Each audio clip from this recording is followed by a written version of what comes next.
Morning guys, Dave Canterbury at the Pathfinder School, back with another video in our 21st Century Longhunter series. One of the discussions I've seen take place quite a bit is, number one, would you carry a pistol or a sidearm into the woods?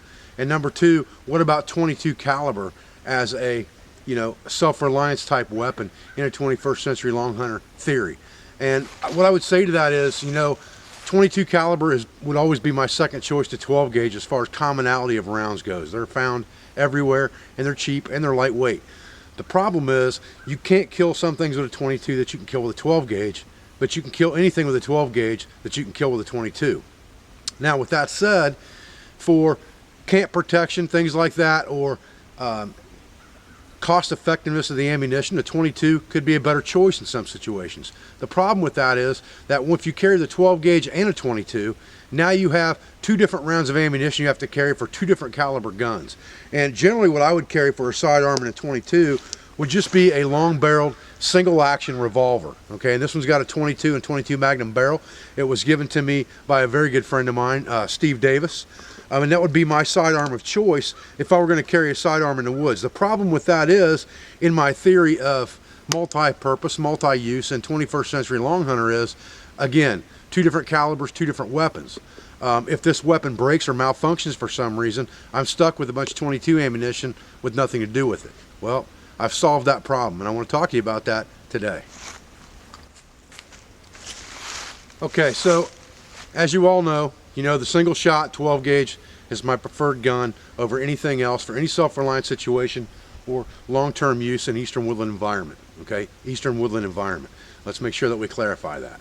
I don't need a large caliber rifle in eastern woodlands where the woods is so thick I couldn't get a shot out over 100 yards most of the time anyway. With that said, there may be a time when I'd like to shoot a cheaper ammunition, or maybe a 22 caliber, or maybe I want the versatility of being able to shoot that 22 caliber out of this in case I come across some 22 somewhere and I don't have any 12 gauge, or I come across some 22 and I want to save my 12 gauge by shooting 22 at small game. Well, I found a company on the internet that actually makes an insert for a 12 gauge. It's made out of solid steel. It's the same size as a 3-inch shotgun shell, but it's chambered and drilled to shoot 22 long rifle. Now you can see that that's an off-center drill in that cartridge, and that's because you're talking about a not center fire, you're talking about a rim fire round. So it doesn't matter how you put this in your gun, it's going to hit that rim. But if you put this in your chamber, now you can shoot a 22 long rifle shell out of here. So if you got something like a box of CCI Stingers, which is what I would carry, for my pistol, because I think it's probably one of the most effective rounds made for a 22 as far as stopping power goes, I would use that in my 12 gauge in lieu of possibly shooting 12 gauge out of it at small game.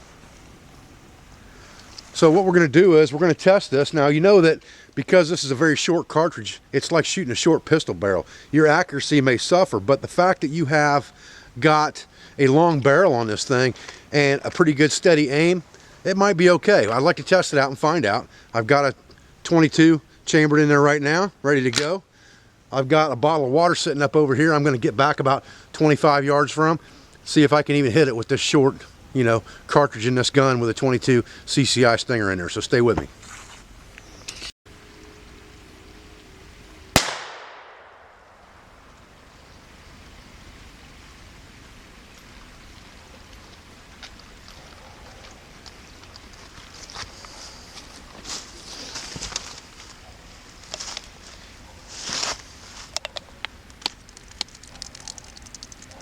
Okay, there's our shot. Now, I'm going to say, because there's no through hole on that was probably a glancing blow. I don't know. There's no through hole on it, so it didn't go through and through, so let's give it another shot.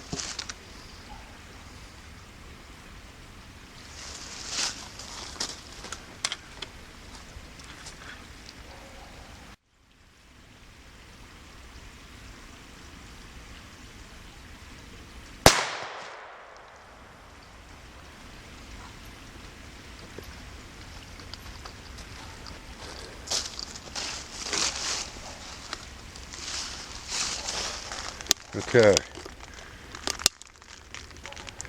That shot was a little bit low, it looks like. It's definitely a through and through hole in the bottom of the container. No question about that. You know, I'd say that's a devastating round. This is about the size of a squirrel, you know, so obviously that 22 would be an option for you shooting it out of that 12 gauge. Okay guys, well, we shot that target 2 times. We hit it both times. I think once might have been a glancing blow. The other one was a little bit low on the target, but straight through and through. You know, 25 yards, that's not bad for a 3-inch barrel.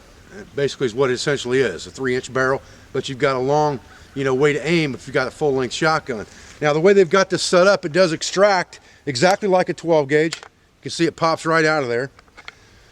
But they give you a rod that's made out of steel that goes with this, and that's what you use for an ejection rod. You just push that out and you push that shell straight out of there just like that. So you have to keep this rod in your pocket, unless you got a ferro rod that long and that diameter or something like that. Keep this rod in the bottom of your shooting bag.